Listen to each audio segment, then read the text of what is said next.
Well, pre-calculus classes, as always, good morning, good afternoon, or good evening. Much like we did with first semester, we, have split Chapter 4 into two halves, and Section 4.4 is actually the final section of the first half of Chapter 4. And in Section 4.4, we're actually going to go over a topic that is something we've already kind of talked a little bit about throughout the unit circle when we filled in the exact values, and that is the concept of what's known as a reference angle. And a reference angle is any non-acute angle that's in standard position, meaning it starts along the zero axis, that lies in one of the four quadrants. One of the reasons why we say it does have to lie in a quadrant. It can't be 90, it can't be at 180, 270, or either at 360 or along the zero line. So the reference angle is the positive acute angle that we're going to call theta prime, formed by the terminal side of theta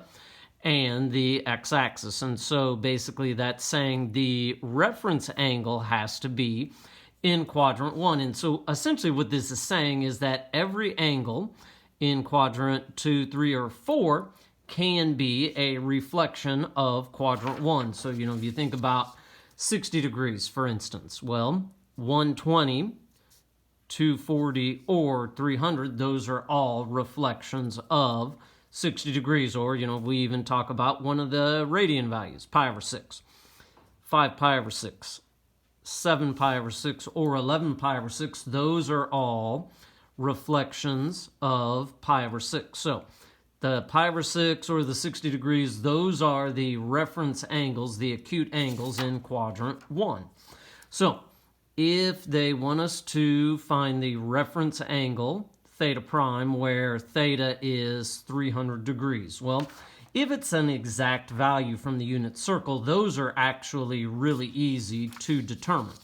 Because right here, 300 degrees, well, its reflection is 60 degrees, or its reference angle is 60 degrees.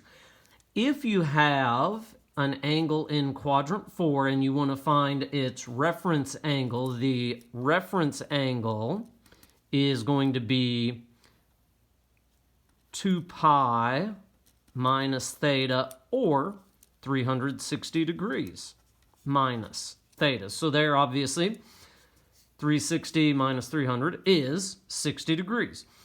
Now, if we look at example B, 2.3 radians, well, this is one of those examples where, the pi has already been multiplied through.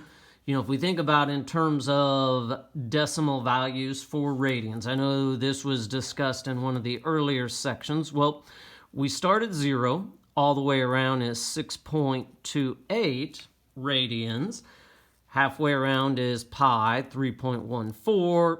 Up at 90, if you take 3.14 divided by 2, you end up with 1.57. And then down there at 3 pi over 2,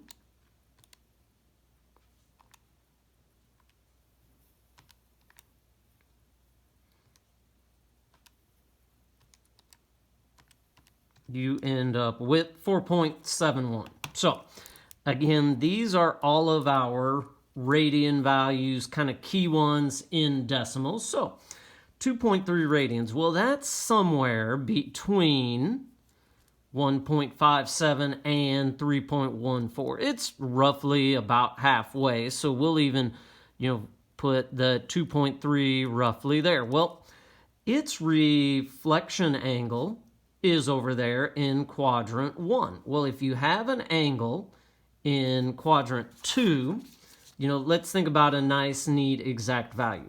The reflection of 150 is 30. Well, 30 and 150 are supplementary. So what you're going to do to find theta prime in quadrant 2, you're going to take either pi minus theta or 180 degrees minus theta. Well, for this one, our reference angle, we are going to use 3.14 minus 2.3. And when you do that, you get 0.84 radians.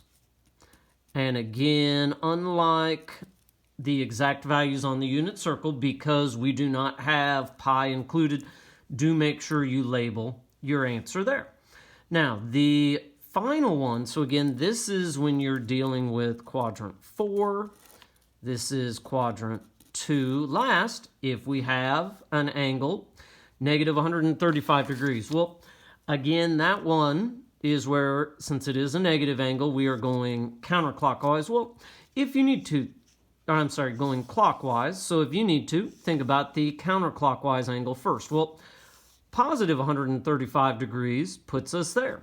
Negative 135 degrees is at 225. So the reference angle for either 225 or negative 135 is directly across at 45 degrees. Now, there are two ways that you can find the reference angle there. Theta prime, what you're going to do is take theta and either add or subtract pi or add or subtract 180 degrees. Well, for this one, how do you know? If it's negative, we are going to add it, because if you notice, key thing, it has to be the positive acute angle. So the only way to get a positive value, to get theta prime here, I am going to take negative 135 plus 180, which is, certainly if you want, enter it in, but that will be 45 degrees. So those are kind of some general rules for finding reference angles. So that's one of the first topics that we're going to go over. Now, the next thing where reference angles also come into play is when we're finding the trig functions. Now, one of the things that up until now in 4.1, 4.2, and 4.3, every time we have been talking about our right triangles, we have always been using quadrant 1 triangles. That's always just been a given.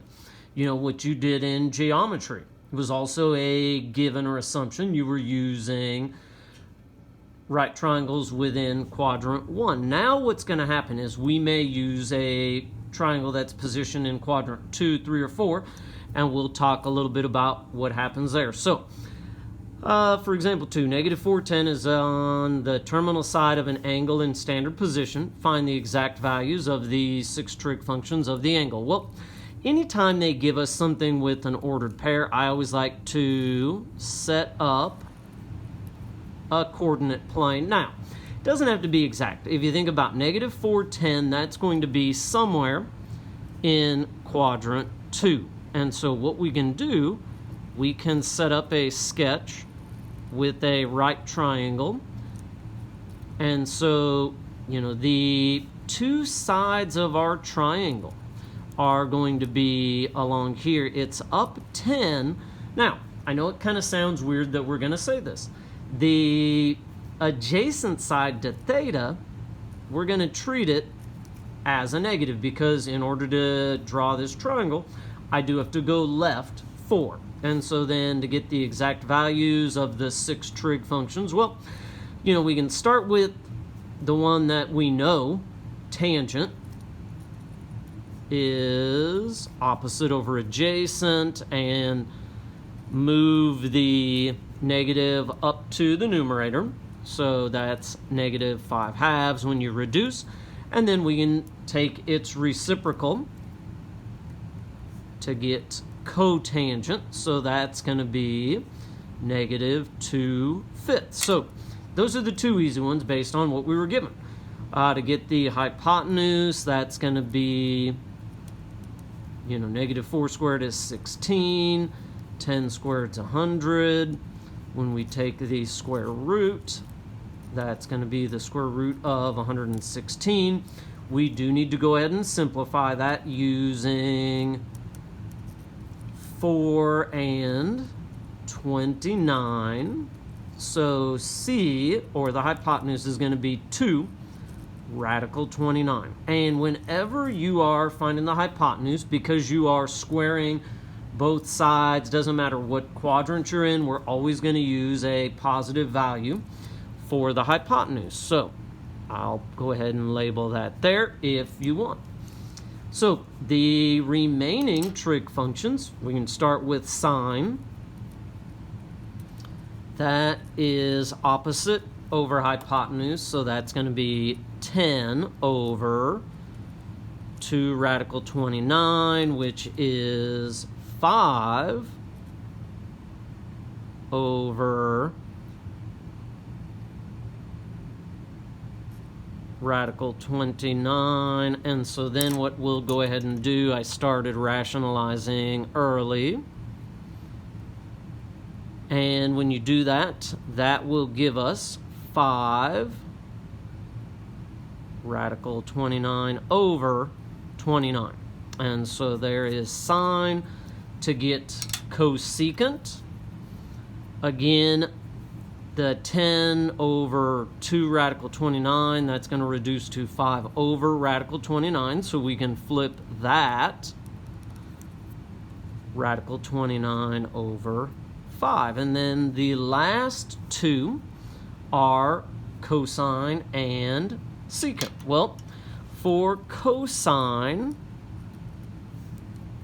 that's going to be adjacent over hypotenuse, so negative 4 over 2 radical 29, which when we reduce that, negative 2 over radical 29. So again, we will rationalize.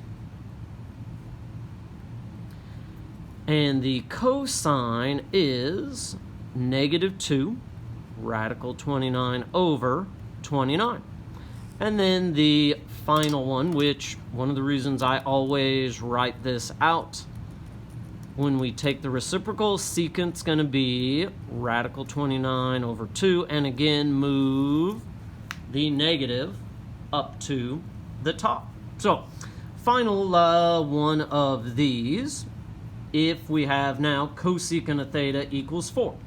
Sometimes they won't give you an ordered pair to let you know which quadrant it's in, but what we can do is we'll certainly talk through how this is going to work, but they tell us cotangent is negative.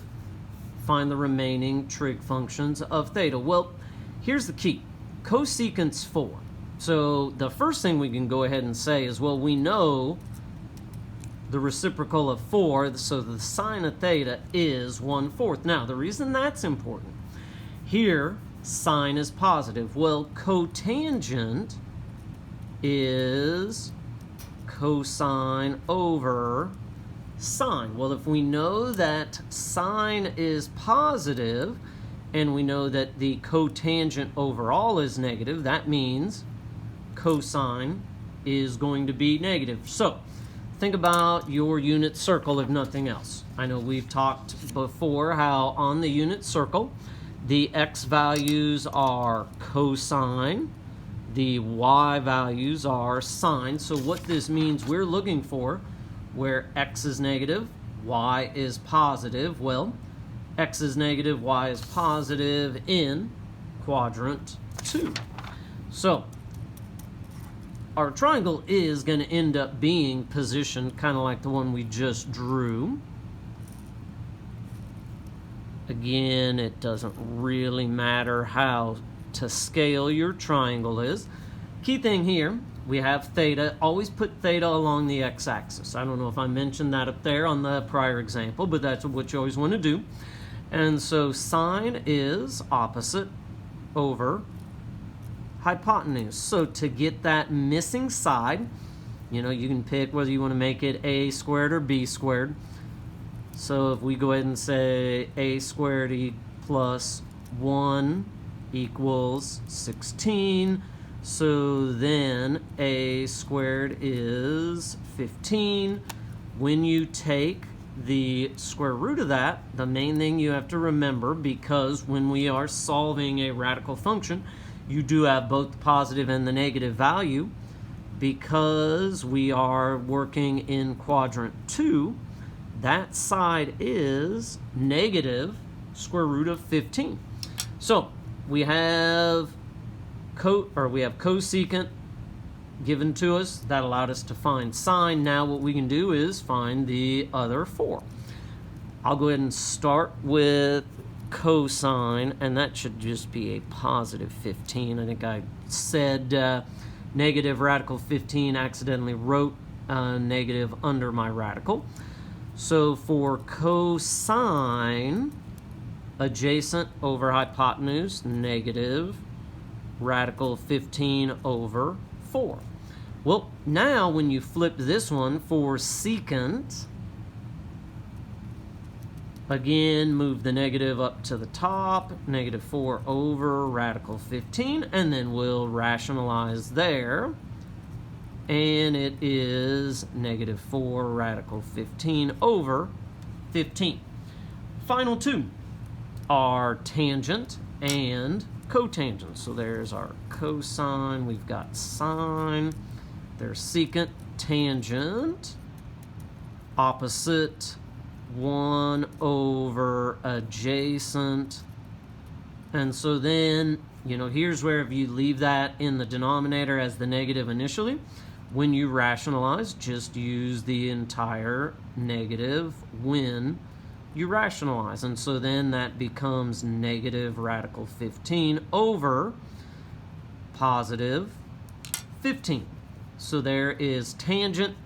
Now to get the final one, cotangent is when you flip 1 over negative radical 15, negative radical 15. And you can even see my value, just like it says here, cotangent is negative. So the biggest things you do have to watch for in section 4.4 now as you are doing this style of problem that I know we looked at in some of the earlier sections is you can end up with negative values now. So that's what examples 2 and 3 illustrate. The final things here real quickly, starting to solve some very basic trig equations. Find 2 solutions of the equation from theta 0 to 360 degrees and 2 in radians from 0 to 2 pi. Well, these first 2 are going to actually be relatively quick questions because you have exact values. So where does cosine equal 1/2? Well, we go to our unit circle. Again, remember cosine is x. In degrees, the first spot is 60.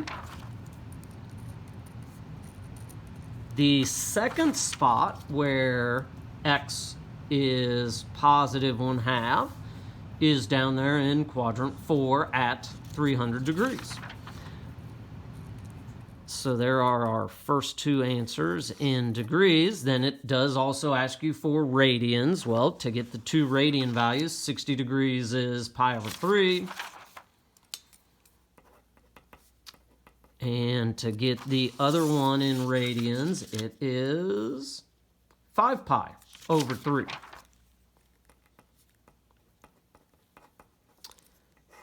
All right, example 4b. It's going to work relatively quickly as well. Sine of theta is negative radical 2 over 2. So again, now we're looking, because it's sine, exact values where y is negative square root of 2 over 2. Well, the first one is over here at 225 degrees. The other one is 315 degrees. One of the things that you can see why we are having you memorize those unit circle values is you need to be able to generate this eventually relatively quickly. All right, the radian values at 225 is 5 pi over 4. Here it's 7 pi over 4. So those are our 2 radian values. And then the final one will actually take a little bit more work because this one is not actually an exact value off of the unit circle. So if we need to find theta, To get rid of sine, that's where we're going to take the inverse sine. Now, when you do this, when I take sine inverse of negative 0.1235, I end up with, your calculator's not in the wrong mode, you do get a negative value for theta. So theta is roughly negative 7.09 degrees. Now, here's where we run into a little bit of an issue.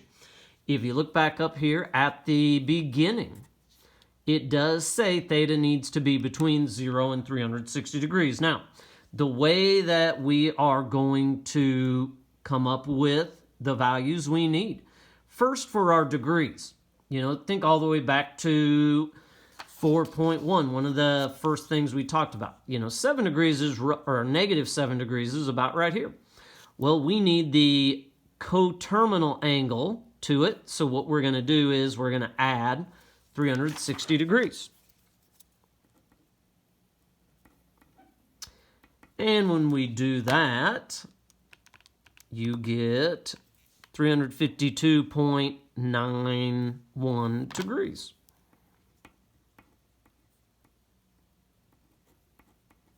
So there is our first degree answer. Now to get the second degree answer, negative 7 is right around here. Again, we're looking for, because it's sine, where there's an equivalent y value. Well, the equivalent y value is over here in quadrant 3. Now, if you think about it this way, this is negative 7 degrees right here. Well, this directly across is 7 degrees past 180. So the other answer for theta, I'm going to take 7.09 plus 180, which 187.09 degrees. Now, those are your two values in degrees. To get the 2 in radians, I'm just going to do 2 quick conversions, multiplying by pi over 180. I'm going to start with the one that's already on my calculator. 6.16. And again, we do not have pi already, don't leave pi in an answer like this that's already been rounded.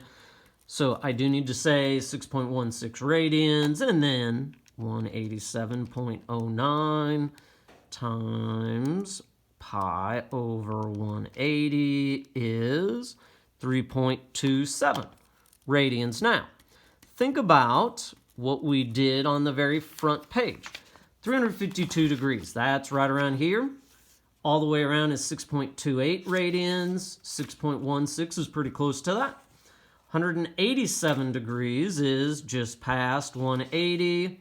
Got an answer here, 3.27, which is just past pi. So that completes the first half of 4.4, and we'll do the next half of 4.4 for our next day of notes.